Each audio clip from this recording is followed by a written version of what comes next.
अब कोई छुपा हुआ नहीं है, न फौज अब से छुपी हुई रह गई, उसकी हुक्मरानी में देख ली।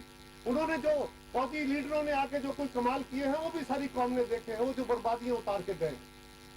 अयूब खान का किरदार सामने है, यहिया खान का सामने है, जियाउल हक का सामने है, परवेज मुशर्रफ का सामने, तो छुपा हुआ नहीं है।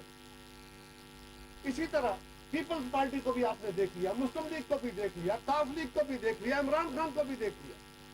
कौन सी जमात है जिसका किरदार आपसे छुपा हुआ है?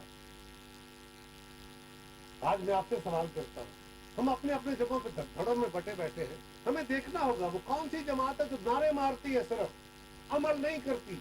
कौन है जो डबल शॉट की तरफ सिर्फ ख्वाब दिखाता है?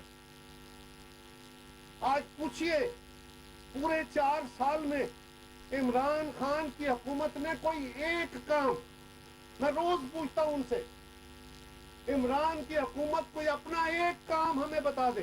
कोई एक डैम बनाया हो, कोई बड़ी सड़क बनाई हो, कोई कारखाना बिजली का लगाया हो, कोई रोजगार के जराए पैदा किए हो, कोई पाकिस्तान की आमदन बढ़ाई हो, कोई पाकिस्तान की ट्रेड बढ़ाई हो, तिजारत में बेहतरी लाया हो, नौजवानों के खिलाफ को बेहतर किया हो, तालीमी निजाम में बेहतरी लाया हो, कोई अच्छे अस्पताल बना दिए हो, कोई यूनिवर्सिटियां बना दी हो, क्या किया है इमरान खान ने?